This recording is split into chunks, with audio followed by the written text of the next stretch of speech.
Okay, wait. Just give me one moment. Okay.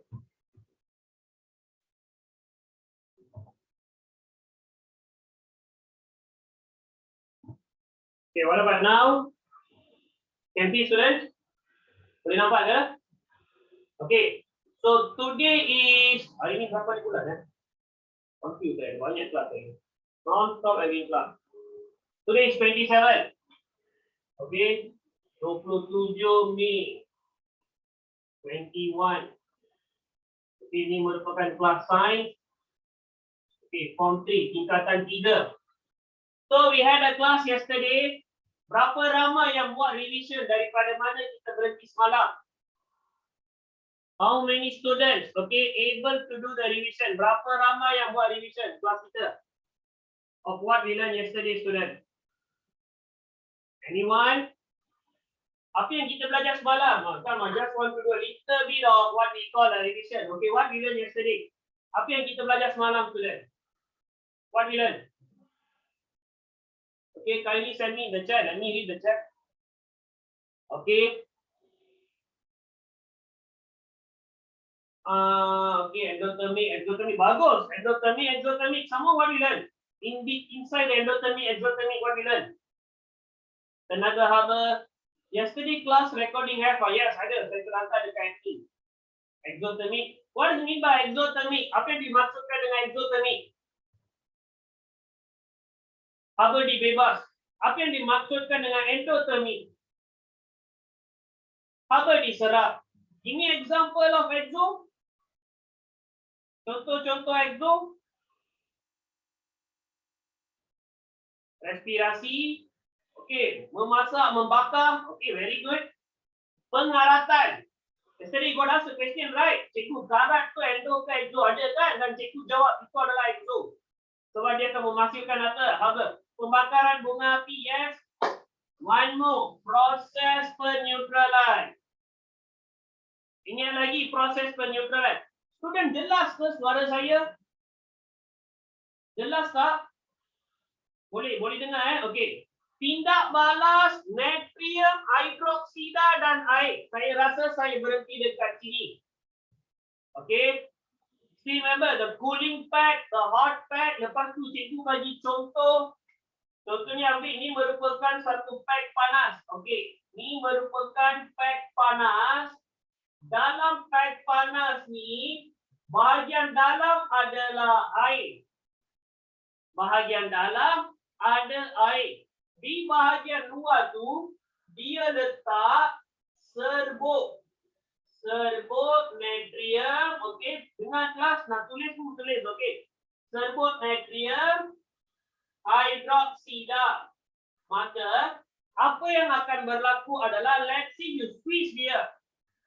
Kamu picit dia. Apabila kamu picit, kamu nampak tak membran ni? Membran antara air dengan serbuk hidroksida. Membran ni akan apa? Apa yang berlaku kepada membran tersebut? Dia akan pecah. Apabila dia pecah, serbuk natrium hidroksida akan campur dengan air. Dan dia akan membebaskan haba ketenaga persekitaran. Ada faham, student? Ada faham? Ada sebarang jenis persoalan? Tiada. So, this is what we learn. Sinilah kita berhenti semalam. Okey, cikgu masih ingat lagi. Sekarang, kita masuk kepada contoh-contoh tindak balas endothermic. Okey, contoh tindak balas endothermic adalah contoh pertama yang paling popular. Saya rasa semuanya tahu. Sebelum tu, dia dah bagi tahu dah fotosintesis. Bagus. Okey, yang pertama endothermic. Okey, yang pertama adalah fotosintesis. Apa yang kamu perlu tulis dekat fotosintesis? What is the first thing you supposed to know? equation dia. Tahu kan apa maksud equation? Persamaan. Persamaan bagi proses fotosintesis adalah gas karbon dioksida. Karbon dioksida akan bertindak balas dengan apa? Dengan air. Maka dengan kehadiran cahaya, cahaya merupakan tenaga dan juga sejenis pigmen hijau yang bernama klorofil, kamu akan dapat glukosa dan gas apa? Gas oksigen. Faham student? Maka nampak tak dia menyerap tenaga? Kamu serap. Bermaksud fotosintesis adalah endotermi. Student, dengar ya. Kamu perlu ingat persamaan kimia student. Kamu tak buat persamaan kimia, saya bagi tahu kamu akan dapat markah 0. Persamaan kimia begitu penting. Okey, persamaan kimia begitu penting. Ingat. Okey, you must remember this entire equation. Equation ni kena ingat. Kalau you tak ingat equation, kita akan dapat markah penuh. Boleh faham setakat ni? Bukan itu sahaja. Dalam equation pun you kena letak apa? Cahaya dan juga klorofil. You tak letak, you tak akan dapat markah. Ada faham? Ada faham? Okey. Sekarang, next example adalah membakar kek ataupun memasak. Okey, kenapa cikgu kata membakar kek atau memasak? I give you one example. Masak air. Kamu akan ambil kontainer. Dalam kontainer ni kamu masukkan apa? Kamu masukkan air, right? Okey. Lepas tu kamu akan letak atas dapur api. Lepas tu kamu nyalakan api. Betul ke tidak, student? Apabila you nyalakan api, api menghasilkan haba. Kan? Dan haba tu akan apa? Diserap masuk ke dalam air. Jadi you bagi tahu saya, student, suhu mana yang semakin meningkat? Suhu di dalam air meningkat ke atau suhu persekitaran yang meningkat? Suhu air meningkat kan? Apa diserap masuk kan? Maka boiling. Boiling adalah endotermi. Okey, boiling. Membakar kek atau memasak. Sudah dengar proses pembakaran lain, masak lain. Faham? Bakar, exo. You masak, you sedut. Contohnya ada seorang student, nama dia Arun. Peleburan pun endotermi cikgu. Yes, kita lebur. Lebur means, anggap ini merupakan suatu logam. Kita nak lebur logam ni macam mana? Kita panaskan dia dengan kuat. Maka suhu daripada api tu akan diserap masuk dan dia akan apa? Lebur. Cairlah. Maksudnya semua yang meresap adalah endotermik ke? Exactly. You datang kelas saya ke semalam, saya dah ajar benda ni. Okey, faham kan? Boleh faham? Sesuatu yang membebaskan exo. Sesuatu yang menyerap endo. Okey, so pembakaran kek. Contoh kedua adalah pembakaran kek. You boleh tulis. Yang kedua. Pembakaran kek. Example. Boleh faham? Ada soalan? Ada soalan tolong. Tapi jangan tanya bukan-bukan. Saya tengok ramai tolong ditanya yang bukan-bukan. Ditanya bab lain. Lepas tu ada juga bagi tahu dekat saya. Saya dah sampai ke bab 10. Saya dah sampai ke bab 20. You pergi ke bab 100 pun saya tak kisahlah. Okey, itu you. Saya boleh ajar macam ni je. Sebab ramai student tengah belajar satu per satu. Boleh faham? Alright. There is Azlan. Azlan is already back to the track. Okay, dia dah hantar. Ha. Okay. Alright. Selepas tu kelas, selepas pembakaran kek. Now, there is one more example. Example dia adalah yang ketiga. Can I erase this, guys? Can I erase this? Ni dah lukis kan? Okay, I'm going to erase this.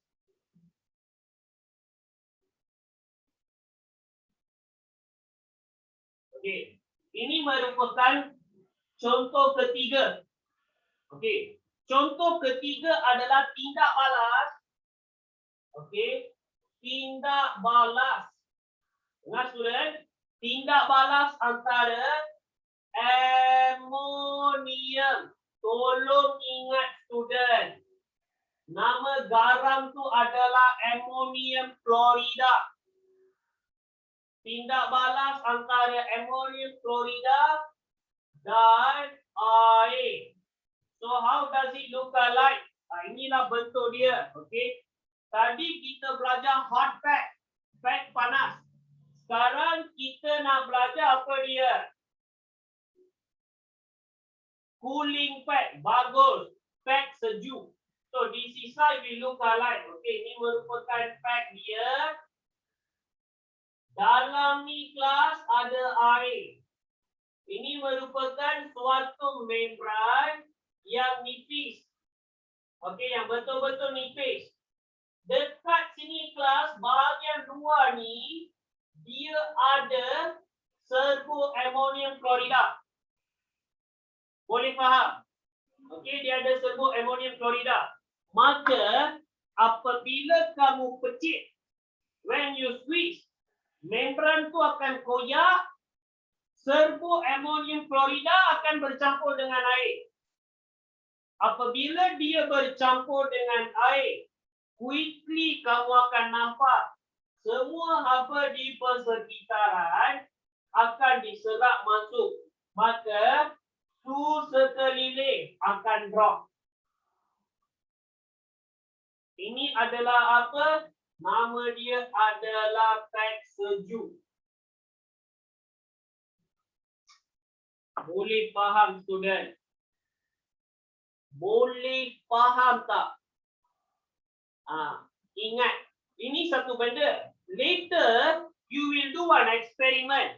Maybe lah kalau school open, you will do this experiment. Or maybe they can ask this question in your exam also. Kamu akan mengambil suatu kepingan kayu. Tengok betul, ni kepingan kayu Okey. Kamu akan letak satu titisan air atas kepingan kayu tersebut. Boleh faham? Okey. Lepas tu, kamu akan letak beaker. You will put beaker. Ini titisan air So actually it will look like this. Sebenarnya dia akan nampak macam ni. Kamu nampak kan cikgu lukis? Okey. Ini merupakan kepingan kayu. Kamu dah letak titisan air. Kamu letak beaker. Okey. Dalam beaker ni kelas, dengar betul-betul. Dalam beaker ni, you masukkan air. Boleh faham? Okey. Kemudian kita masukkan serbuk aluminium chlorida. And then apa kita buat? Kita kacau. Selepas seketika, apabila kamu pegang beaker tersebut dan kamu angkat, kamu akan nampak kepingan kayu tu lekat pada beaker. Kenapa dia lekat? Sebab air ni dah bertukar menjadi apa? Titisan air tu dah bertukar menjadi ais. Kenapa? Haba di dalam air itu telah diresap masuk ke dalam beaker. Faham? Faham ke tak? Bagi tahu saya student, faham ke tidak? Serbuk yang digunakan adalah serbuk ammonium chlorida. Okey, serbuk yang digunakan adalah serbuk apa? Ammonium chlorida. Saya ulang lagi sekali Okey, cikgu ulang lagi sekali. Perhatikan betul-betul. Tak apa, kalau tak faham tak apa, cikgu akan ulang lagi sekali. Itu memang tanggungjawab saya. Dengar betul-betul. Kamu ada kepingan kayu, ni merupakan blok kayu. Faham kan? Lepas tu, kamu letak titisan air dekat sini. Ini titisan air. You really can see the water droplet. Faham kan? Lepas tu ambil beaker, letak beaker atas titisan air itu. Faham? Okey. Kemudian masukkan air suling. Lepas tu masukkan amonium klorida. Dah masuk air suling, dah masuk amonium klorida. Kamu apa? Kamu kacau. Lepas tu, apabila kamu angkat beaker, kepingan kayu pun akan lekat. Kenapa? Sebab titisan air ni dah jadi apa? Ais. Sebab haba daripada air itu telah diserap masuk. Okey? Boleh faham the logic or not? Boleh faham kan? That's it. Kamu jangan masukkan air panas. Kamu masukkanlah air yang seperti dalam room temperature. Okey, itu saja student. Begitu senang sebenarnya, okey? Dia begitu senang kalau you betul-betul faham konsep dia lah. Okey, ni salah satu eksperimen. Maybe they will ask in exam. Okey, so next part, ingat ammonium klorida nama dia. Okey, ammonium klorida. Maka aplikasi tindak balas endotermik dengan eksotermik dalam kehidupan. Apa aplikasi dia? Kalau eksotermik, ingat beg panas. Kalau eksotermik, saya suruh you ingat beg apa? Beg panas. Dia menggunakan kalsium klorida kontan. Beg panas, kalsium klorida kontan. Kegunaan dia biasanya digunakan untuk menghangatkan tangan atau kaki pada musim sejuk. Lepas tu dia digunakan untuk melegakan kekejangan otot. Okey, pad panas Dalam pad sejuk ada apa student yang apa cikgu tulis ni? Pad sejuk ni apa ni? Ammonium klorida. Kalau pad panas. Okey, kalau pad panas dia ada serbuk apa? Nama serbuk tu tulis kalsium klorida kontan. Okey, serbuk kalsium klorida kontan nama dia. Boleh faham? Natrium hidroksida pun boleh. Natrium hidroksida pun boleh, ini pun boleh. Cikgu, kalau exothermic ialah pad panas kan? Exactly. Kalau endothermic, ini dia pad sejuk. Boleh faham setakat ni, student? Boleh faham ke? Ada sebarang jenis persoalan? Tiada.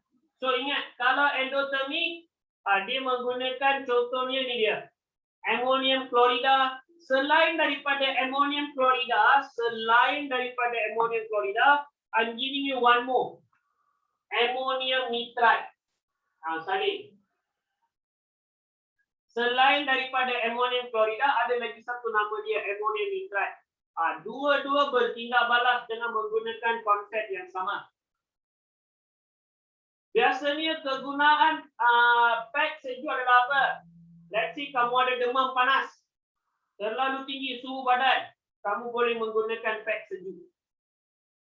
Lepas tu digunakan untuk merawat kecederaan yang ringan. Let's say darah keluar. Kamu nak stop darah tu, guna pad sejuk. Dia akan jadi seperti ais. So dia akan stop. Kalau bengkak, letak dia akan stop. Boleh faham setakat ini, student?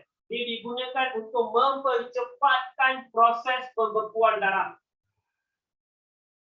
Boleh faham ya? Boleh faham ya? Okey, next part.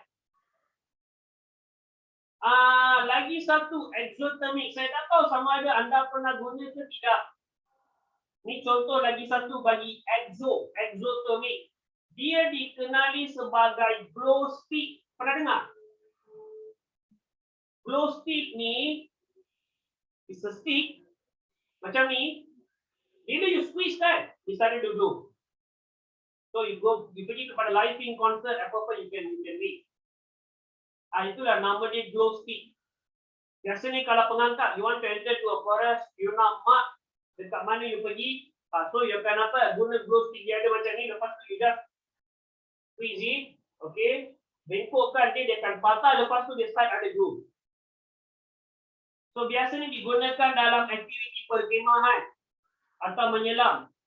Ataupun lagi satu kelas, contohnya seperti lampu perhiasan atau lampu kecemasan, something like that. Boleh faham, student? Okay, glow stick is just the ordinary example lah. Okay, so any question so far?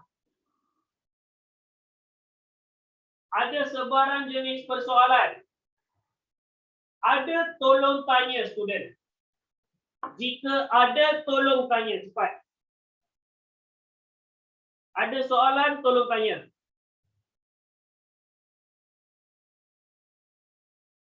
No questions at all. Cikgu, pembakaran juga memerlukan haba. Kenapa pembakaran tidak? Okey.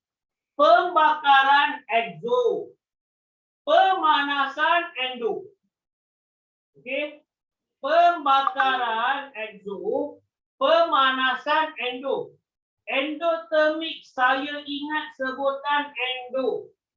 Jadi tukar sedikit indoor. Yes, that means you coming in. Exo means, you look at the word exo means exit. Exit means you going out. Understand? You can remember like that also. Okay. Can we use suhu instead of haba? Tenaga means haba, student. Tenaga means haba. You cannot use the word suhu. Okay. Tenaga means haba. Any other question so far? Tiada. Okay, can I erase this? Sebab cikgu nak tulis rumusan dia. I want to write down the summary for it. Yeah. Okay, so I'm also expecting you all to write down also.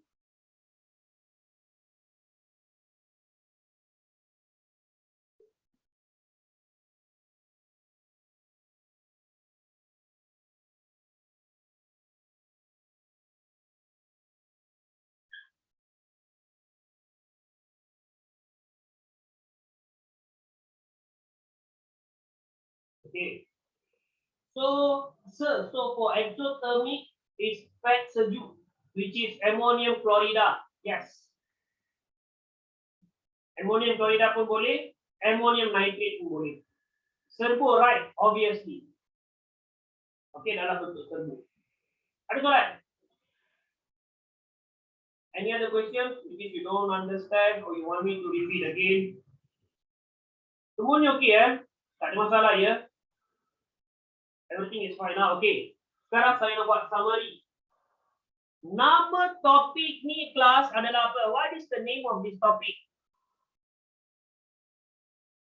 Okay, kita belajar apa ni? Ini topik dia apa? Termokimia. Tertulis.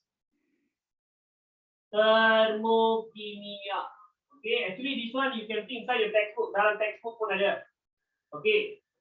Termokimia means merupakan suatu kajian yang melibatkan apa? Yang melibatkan, okay, termokimia means, first dia melibatkan tindak balas, okay, write down. Dia melibatkan tindak balas kimia. Okay, so dalam tindak balas kimia ni, kita akan belajar tentang haba.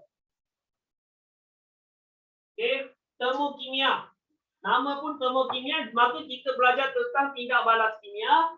Tindak balas kimia ni yang menggunakan haba. Okey. Maka penggunaan haba ni boleh bahagikan kepada dua. Sama ada haba tu diserap ataupun dibebaskan. Boleh faham? Sama ada kamu nak bebaskan, tulis betul-betul. Okay, ini kecil sikit. Okay, dibebaskan. Okey. So ada dua. Satu diserap, satu dibebas. So diserap dan dibebas ni dia ada perkataan yang spesifik yang kamu perlu ingat. Kalau diserap, dia dikenali sebagai endotermic. Kalau dibebas, dia dikenali sebagai exothermic. Understand students setakat ni? Setakat ni faham tak? Endotermic, exothermic, diserap, dibebas. Boleh faham? Okey. Seterusnya, satu lukisan gambar rajah. Very simple one, okey? Kamu perlu lukis gambar rajah tersebut.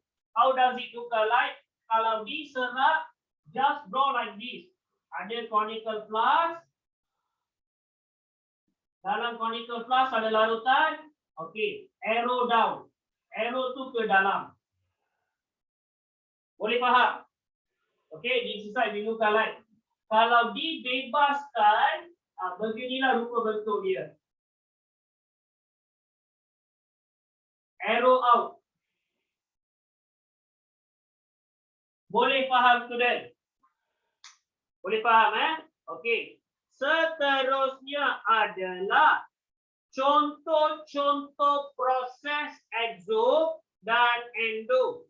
Contoh proses exo pertama, you boleh tulis pembakaran. Okey. Selain daripada pembakaran, anda tulis apa? Respirasi. Pembakaran dan respirasi, anda perlu ingat persamaan dia. Seterusnya, proses peneutralan. Peneutralan ni selalunya melibatkan tindak balas antara asid dan alkali.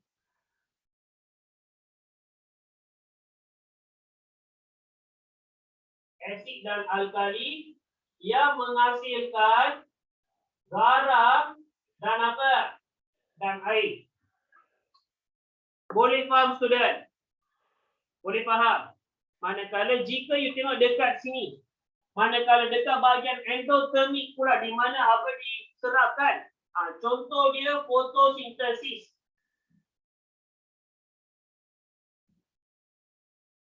Okey. Selain fotosintesis, apa lagi? Memasak. Selain daripada memasak, fotosintesis, pengekstrakan. Tu ada student bagi tahu jawapan dia. Pengekstrakan logam. Pengekstrakan logam. Contohnya biji besi ataupun biji timah. Selain daripada pengekstrakan logam, kamu boleh tulis pack sejuk. Ini pack sejuk. Pack sejuk. Yang ini kamu boleh tulis pack panas. Itu je lah. That's all. Itu sahaja dalam bab temu kimia. One more.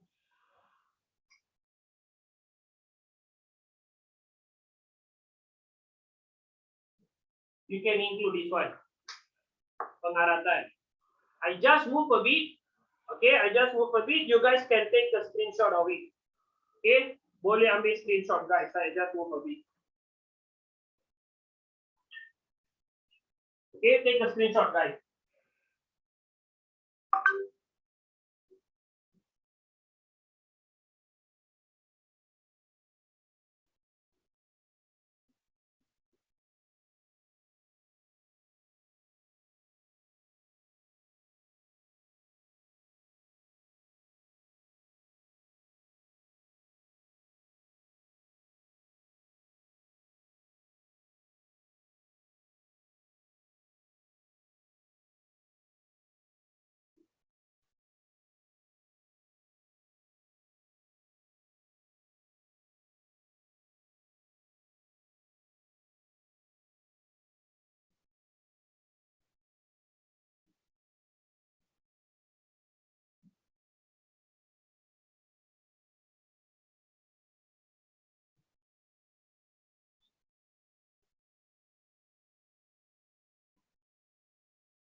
Okey, sudah? Sudah, student? Okey, ada seorang student tengah tanya apa tu? Penurunan karbon, okey, elektrolisis dalam endo boleh kan? Letupan bom dalam endo boleh kan? Kan. Boleh. Semua benda tu boleh. Okey, tak ada masalah. So, shall I erase this? Boleh pada? Ada soalan boleh tanya student. If you have any other questions, you can ask. So, pastikan seperti apa yang cikgu kata. Kamu kena terlalu pandai. Kamu perlu ingat macam mana nak buat persamaan kimia. Persamaan kimia bagi fotosintesis, persamaan kimia bagi respirasi, persamaan kimia bagi pembakaran. Kena ingat. Okey? Kena ingat ya. Jangan lupa. Dan pastikan persamaan kamu yang kamu gunakan itu adalah persamaan yang betul. Dan chapter 5 itu sahaja. That's all. Boleh tak cikgu bagi persamaan bagi pembakaran? Boleh. Tadi.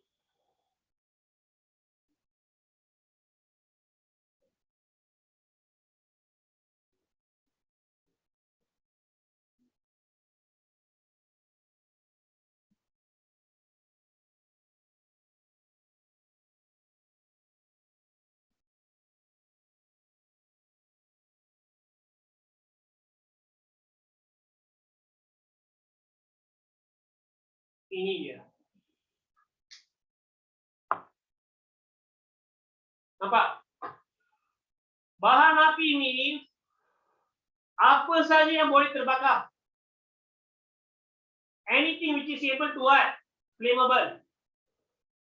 Anything. Kayu, kertas. Okay? Anything which is flammable. Yes, tisu, kapas, daun kering. Semua benda tu dikenali sebagai bahan api. Pakaian, everything. Dia dikenali sebagai bahan api. Boleh terbakar. Dan untuk proses pembakaran, memerlukan gas apa? Sebab oksigen support combustion. Hasil dia, lagi satu apa? Dan dia bebas keluar. Ada soalan? Ada soalan boleh tanya. Cikgu, air dari pembakaran akan sejat? Ya. Dia akan sejat. Plastik tak boleh, cikgu. Siapa kata plastik tak bakar? You tahu tak plastik tu dihasil daripada apa? Plastik hasil daripada mana kelas? Daripada mana kita buat plastik? Kita buat plastik daripada apa? Petroleum. Nama pun petroleum. Petroleum mudah terbakar ke tidak, student? So plastik boleh bakar ke tidak? Exactly. Boleh faham student setakat ni? Any question so far? Plastik tak boleh urai je. Tapi sekarang ada banyak plastik yang bersifat biodegradable. Biodegradable means plastik sekarang ni boleh decompose. You buang, sekian lama microorganism akan makan dia. Okay, it's known as a biodegradable plastic. So what is tindak balas termite? Tindak balas termite ni digunakan dekat landasan kereta api. Kamu boleh tengok dalam buku teks. Saya rasa dalam buku teks ada sebelah dia tu dia akan tulis. Saya rasa dia bagi dengan gambar aja sekali tindak balas termite. Dia akan campurkan berapa benda, lepas tu dia akan menjadi logam. Logam tu akan menjadi molten. Okey, dalam bentuk molten, logam molten ini bahasa Islam. Lebur kan? Dia digunakan untuk seal, tahu seal? Let's say ada gap di antara landasan tu, dia digunakan to fill up the seal, the gap. So dia akan menjadi satu logam. Boleh faham?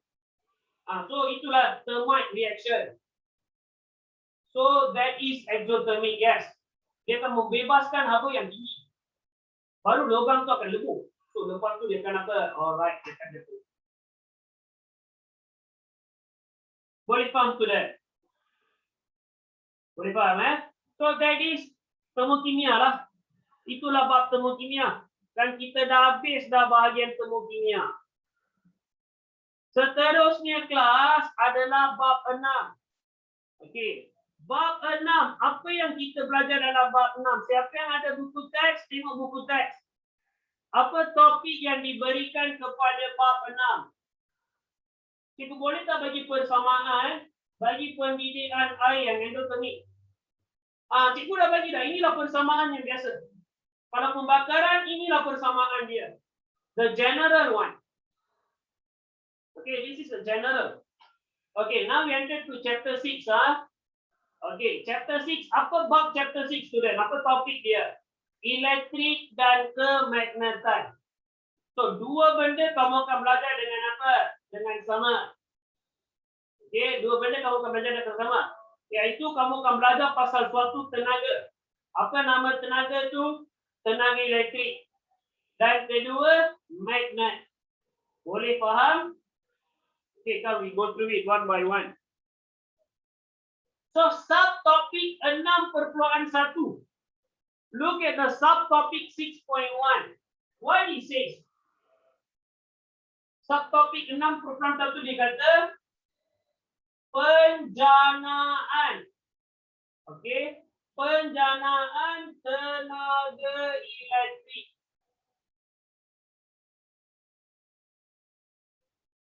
Ada kan penjanaan tenaga elektrik? Boleh tak anda namakan beberapa saintis yang begitu pandai yang terlibat dalam tenaga elektrik? They did something by using electricity. Saintis ni boleh dikatakan, tu, Satiswaran nama dia. Satiswaran, give me the right answer. Very good, Satiswaran. Give a very big round of applause to Satiswaran. Nama dia adalah Nikola Tesla. Nanti dua research. Siapa dia ni? Nama dia adalah Nikola Tesla. Nama dia. Okay. Dua research. Nikola Tesla. Ada lagi seorang. Dia pun buat kajian tentang electricity. Nama dia adalah, nama saya lah, Michael Faraday nama dia. Pernah dengar Michael Faraday? Later you guys can Google about it. Okay. Even my birthday and his birthday is the same day. Tarikh lahir saya dengan tarikh lahir dia adalah sama.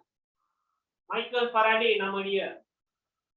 So dia pun salah seorang saintis yang begitu banyak dia involved di dalam electricity. Okay, Nikola Tesla sudah, Michael Faraday sudah. Ada lagi seorang. Siapa dia? Edison. Okay, Thomas Alva Edison. Lagi? I'm not scientist. These people are scientists. Ini merupakan manusia-manusia yang paling agung yang pernah hidup di muka bumi ini. Sampai sekarang tiada seorang pun yang seagung mereka. These people are genius, Okay, they are genius out of genius. And it's quite sad. Nowadays in planet Earth, kita tak jumpa orang-orang macam ni. Sekarang bumi penuh dengan orang buat TikTok yang tak masuk akal. Okay. Ini merupakan manusia-manusia yang paling agung. Disebabkan oleh mereka, kita hidup dengan selesa. Lagi satu adalah siapa? Albert Einstein. Einstein. Einstein pun dibuat banyak research tentang nuclear energy.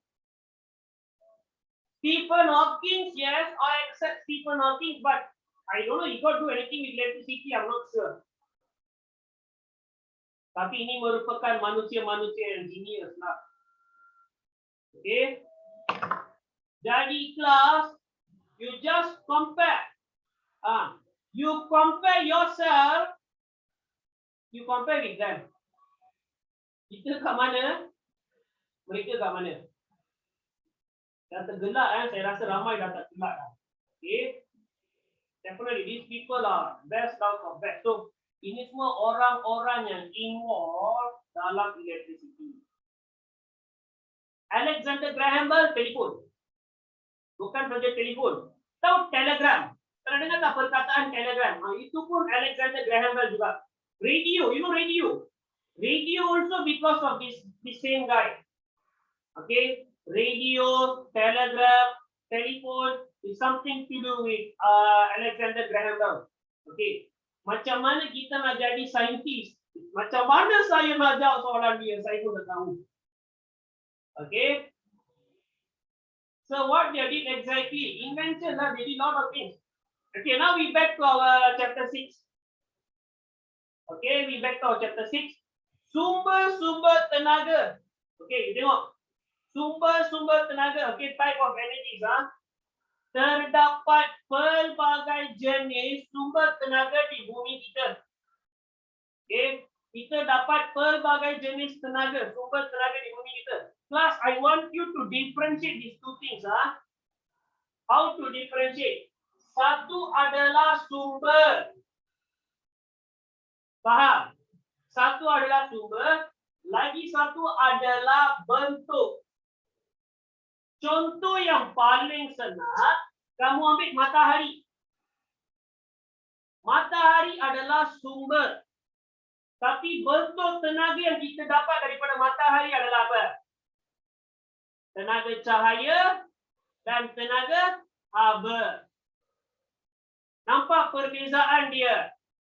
Nampak perbezaan. So itu sumber bentuk tenaga. Lagi satu. Semalam saya tunjuk dekat anda semua. What is this? Apa ni? Battery, right? Sumber dia adalah bahan kimia. Sumber dia adalah bahan kimia. Bahan kimia itu akan menghasilkan tenaga apa? Tenaga elektrik. So bentuk dia adalah tenaga elektrik. Boleh faham? Itulah perbezaan dia. So ada dua. Satu sumber, lagi satu adalah bentuk. Boleh faham student? Okey. Jadi, apabila kamu ambil sumber-sumber tenaga di bumi, dia bahagi kepada dua. Okey. Sumber-sumber tenaga di bumi, dia bahagi kepada dua. Satu merupakan sumber tenaga yang boleh diperbaharui. Apa maksud diperbaharui? Selagi ada planet bumi, selagi itulah kita ada tenaga tersebut. Okey? Selagi ada planet bumi, ada muka bumi, selagi itulah kita ada sumber tersebut. Boleh faham? Boleh faham student? Dan lagi satu adalah sumber tenaga yang tidak boleh diperbaharui. Bermaksud dia ada lifespan. Dalam bahasa Inggeris kita panggil lifespan ataupun availability. Dia ada jangka masa dia. Kalau dah habis. Kita takkan dapat lagi sekali. Sebenarnya sumber tidak boleh diperbarui ni ada dua sahaja student. Okay, dengar Sumber yang tidak boleh diperbarui ni ada dua sahaja. Satu merupakan bahan api fosil dan lagi satu merupakan nuklear. Short form kita panggil nuke. Okay, nuke is the short form. Tenaga nuklear.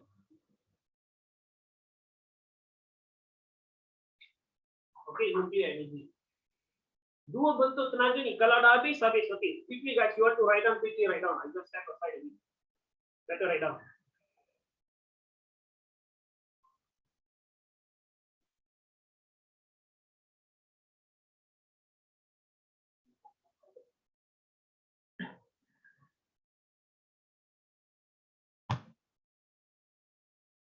Ada soalan? Student ada soalan ke? Nama idola ni ditanya dalam exam? Tak ada lah, dia takkan tanya. Tapi it's something good for us to know lah. Okay, better we know them. Okay, baik kita tahu tentang mereka.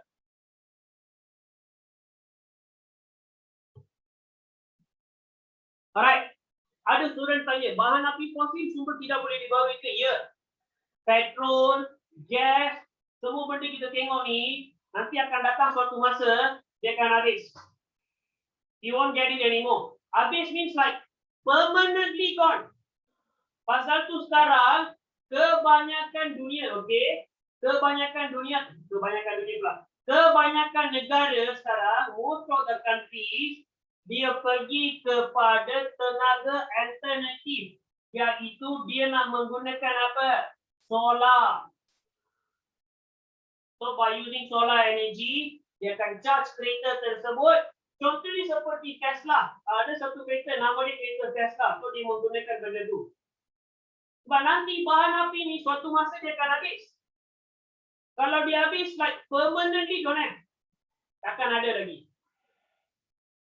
Boleh faham student? Cikgu apa maksud nuklear? Nuklear adalah seperti dia ada beberapa unsur. Nama unsur tu seperti uranium ataupun plutonium.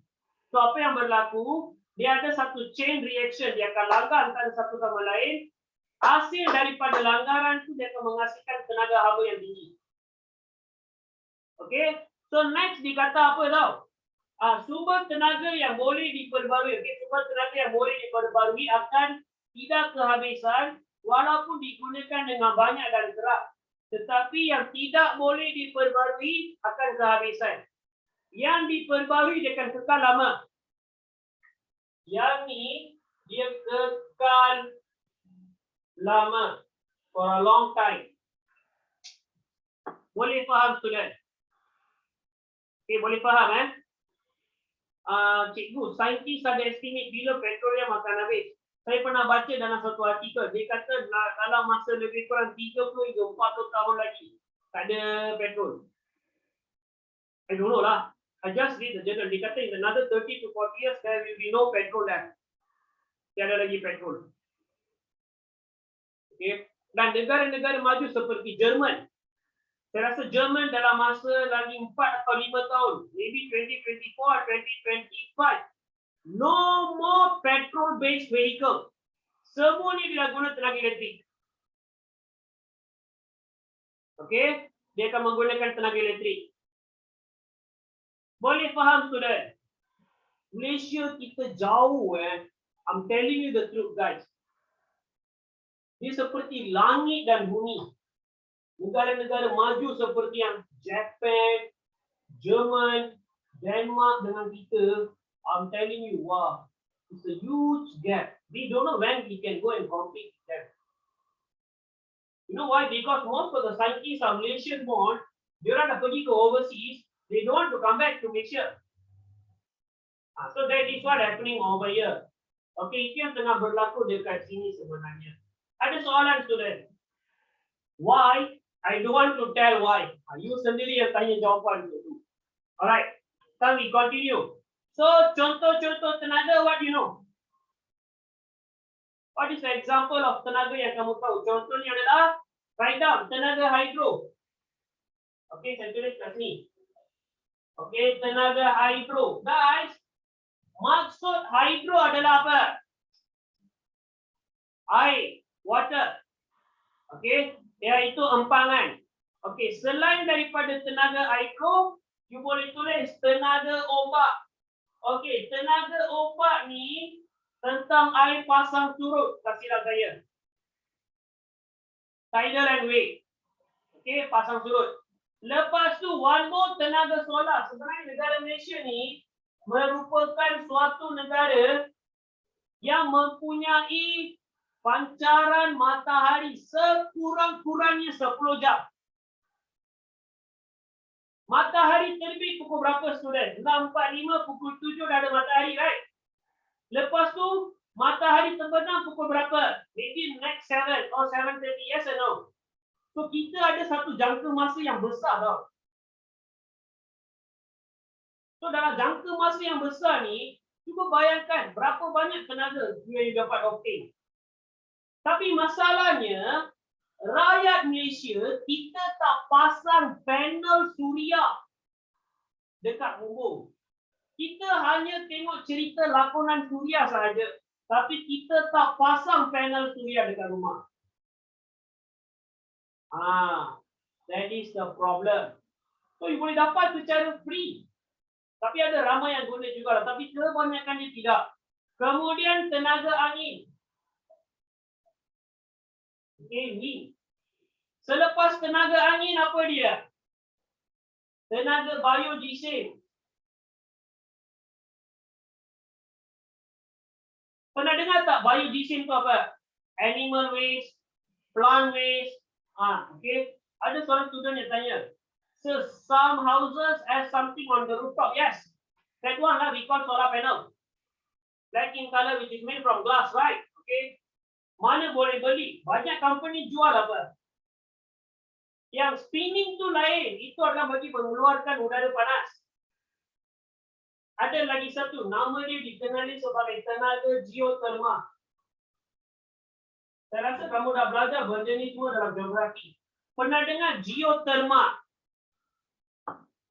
Gunung berapi. Selain daripada gunung berapi, kolam air panas, mata air panas, glacier, tahu glacier? Contoh ni student, dekat Amerika ada satu tempat nama dia Yellowstone. Later you guys, right after my class, I want you to search that place. Dia dikenali sebagai Yellowstone. Dekat US. Try to search. Look at the pictures. Apa yang ditunjuk dekat Yellowstone? Boleh faham student? Then you can see apa tu glacier and everything. Boleh faham? Boleh faham? So tengok. Hydro, ombak, solar, angin, biodiesel, geothermal. Ini semua adalah contoh-contoh tenaga yang boleh diperbarui.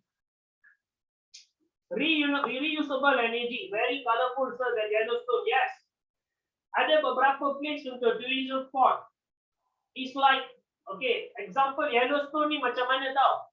Okay, I'll give you one example. Tahu Puchong? Tahu Puchong, right? You know how big is Puchong? Bandaraya Puchong? Imagine, satu kawasan Puchong tu, semua tempat ada kolam air panas. Ada kolam air panas situ sini, okey, semua tempat you akan nampak ada letusan keluar. Okey, semua itu adalah tenaga geothermal. Lepas tu negara seperti Japan, dia menggunakan gunung berapi. So haba daripada gunung berapi itu digunakan untuk menghasilkan tenaga elektrik. Guys, ultimate purpose kita punya ultimate purpose adalah semua tenaga yang kita guna ni adalah untuk mendapatkan tenaga elektrik. Boleh faham? Semua tenaga-tenaga yang kita baca tu, semua tu digunakan untuk mendapatkan tenaga elektrik sebenarnya. Ada faham student? Boleh faham? Ada soalan tak? Ada soalan? Ada soalan tolong tanya tu. So, did you learn anything new today? Ada belajar tak benda baru hari ni? Did you learn anything new? Did you receive something, a new information? Later, bacalah student. Okay, masa pun dah tinggal lagi 2 minit macam tu je. Any question you want to ask? This is the time for you to ask. Better guys, you can ask right now. Ada soalan? Boleh tanya soalan? Tiada soalan. Semuanya okey.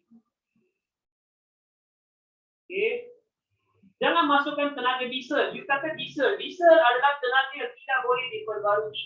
Kalau habis, dia akan habis permanently. Yang apa yang kita belajar dekat sini adalah tenaga yang boleh diperbarui sahaja. Boleh faham So by that student, okay, saya akan berhentikan kelas kita dekat sini hari ini. Nanti minggu depan saya akan sambung. Okay, someone ask me to move a bit. Okay, want to take a screenshot? Cepat-cepat ambil screenshot. Dah. Okay, done. Okay, so I stop over here, student. Nanti kita akan sambung minggu depan. All okay, student? Everything fine? So by that, take care, goodbye, have a nice day, stay in and stay safe, student. Okay? Goodbye, guys. Take care, everyone.